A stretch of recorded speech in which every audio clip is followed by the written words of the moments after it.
the radar. All right, welcome back, SicEm365 Radio. Taking a look at a few stories that are not part of our normal conversation necessarily.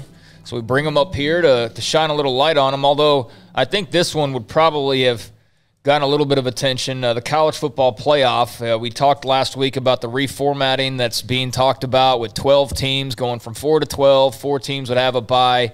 But the Board of Managers and Management Committee met in Dallas today, and they talked about this expansion model.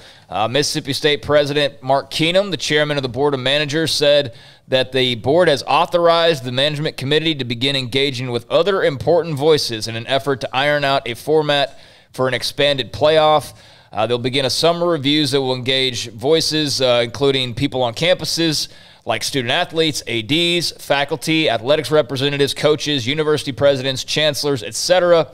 So there's this working group of 4 people, Bob Bowlesby, Greg Sankey, Mountain West Commissioner Craig Thompson, and Jack Swarbrick of Notre Dame, and they are in charge of this, but they're making a little bit of progress, so I just thought I would mention that they are acknowledging there has been another step taken as far as that goes. Over the weekend, we've heard a lot about these stupid boxing matchups featuring YouTubers and those types of personalities against washed-up fighters, or in the case of, some of these we've seen recently, MMA guys who do more than just punch, but just being forced into punching. And granted, they should still have pretty good odds against YouTubers, you would think, just pulling them off the street and whatnot, but that has not really been the case. We've seen straight-up tomato can fighters getting tomato canned, with, some of them being guys who used to hold titles back in the day. But there was one, and it was not nearly as hyped up because it didn't involve, some 20-year-old white guy on the internet, I guess. I don't know. That doesn't appeal to teens, I guess. Anderson Silva, MMA legend, fought over the weekend in a boxing match. He fought Julio Cesar Chavez Jr., who is not as good as his father was, but still a longtime boxer. And the MMA guy actually won. Anderson Silva won this fight with Julio Cesar Chavez Jr. Split decision.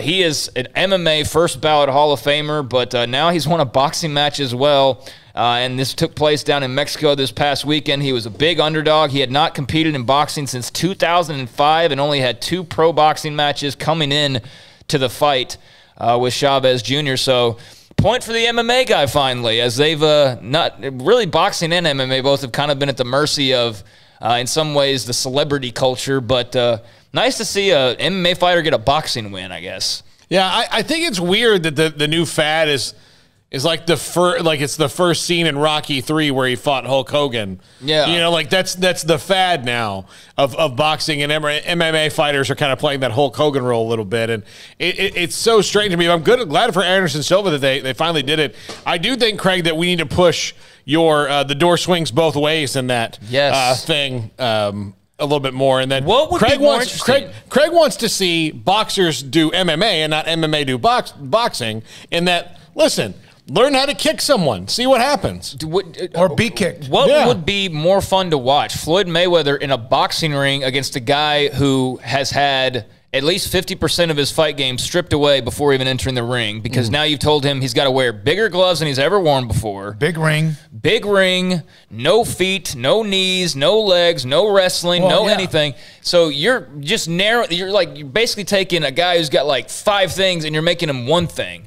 I want to see Floyd Mayweather in an octagon. I want to see him try to kick somebody. How would that not be way more entertaining than these exhibition boxing matches? It would be so much better, but you know why it won't happen? Because Floyd Mayweather won't do it. Yeah, these boxers aren't going to get in the MMA ring because they know it's not going to work out well for them. So I also wonder if this has anything to do with the fact that boxing, and this I believe is fair to say, rarely, how many matches, how many fights get your attention? Errol Spence twice a year. Don't care about Pacquiao anymore. Don't care about Mayweather. I mean, heavyweights right now, I mean, I'll be interested in, was it Anthony Joshua and the Big Gypsy? Tyson Fury. Yeah, Tyson Fury. that one I'll tune into, but for a long time I could have cared less about heavyweight boxing. It's just that now they've actually got a good group of guys at the top, but outside of that, I do not care. I'm not saying there aren't some pretty good champions, but what I think it's the fall of boxing, the depth of boxing, that you're starting to see the crossover fights and stuff like that because they're trying to keep people's interest. You know what I never understood about boxing, and I understand that like back in the day there are all these commissions and all these things. In some states they didn't have prize fight boxing because of gambling or whatever, so you could do it in the states that had, so it wasn't like a nationwide league or worldwide, but I never understood why there's not a league. Like why there wasn't a commissioner and why there wasn't a... For boxing? Yeah, like why there wasn't a unified... Yeah, exactly. I mean, like why they couldn't get that done. Well, because the promoters, and if you're a boxing aficionado, I used to be, I've said this many times before, I used to know every ins and out of every single person. I could tell you who the 5th-ranked middleweight was. I could. And he was pretty good. But I think the promoters became more powerful than anybody else. And when the promoters become more powerful, their job is to, of course, set up matches, fights, to make a lot of money. And boxing is, they have commissioners. They have state commissioners. Like Las Vegas, you hear about Nevada, the commissioner might say a guy can't fight or whatever. New Jersey. But I don't know. I'm not sure. I think it's pretty simple. They don't have stars. They don't have very many stars. I mean... who all really, outside of boxing fans, know who Anthony Joshua is? Are the UFC fighters now? They're bigger stars, yeah. They're bigger stars except for the Mayweathers. Why? Because I think it's more entertaining for one, less corruption for two, way more exposure for three. And, there's just a wide variety out there. And there's depth. There's pretty good depth. Yeah, and if a guy gets knocked out, there's another guy who's the next big thing. In boxing, it's like so few and far between that we actually get the fights we actually want to see, that then those happen, and then it automatically turns into a rematch because, there's some controversy, and then it's 8 months before they fight again. I mean, I don't know how you enjoy that. And say what you will about Dana White, but he runs it. Yeah. They have somebody who runs it. You can have your opinion on him however you want to feel about him, but... The only thing in boxing's favor is those guys make a lot more money, and that's part because Dana White does own the UFC, and there's been complaints about... that's why John Jones hasn't fought as much, is because he's got money complaints, but at the same time, that's Dana's business practice, and he's taken them from basically going out of business before he bought them to now they're publicly traded, so... he knows a little bit about what he's doing, but that has been a source of some controversy as UFC fighters pay. In boxing, good for Anderson Silva. They get like $20 million, but it's cool. Anderson Silva's MMA career is over. He was a straight-up tomato can in his last few fights, and people were tired of seeing him in the octagon, disgracing his legacy. So good to see him have a little bit of success in something else.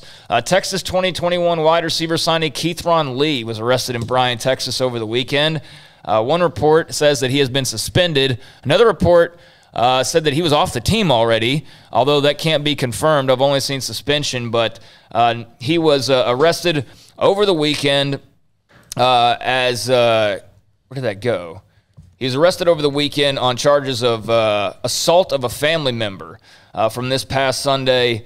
Had a small bond, but that was a note that I was going to have lumped in with the Jake Smith news, and Jake Smith is transferring, so a couple of Texas football notes there. We'll see what happens with Keithron Lee. They really have stayed off the radar with a lot of that stuff. They had a couple of guys 3 or 4 years ago that got a little edgy. Some of them went to the NFL. There was a guy, Hill, the safety, whatever, but they, for the most part, have been able to stay out of that kind of a headline, at least for a while.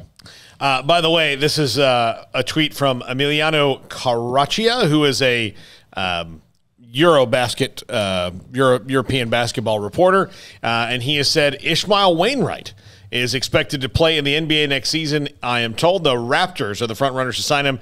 Ish averaging 11.8 points per game, 4.6 rebounds per game, and 2.5 assists per game with SIG Strasbourg. Really enjoyed his interview with us about a month ago. That was fun. So, and maybe, Ish was never a guy I thought was going to be an NBA player right off the bat, but that's why you go to Europe to get your shot.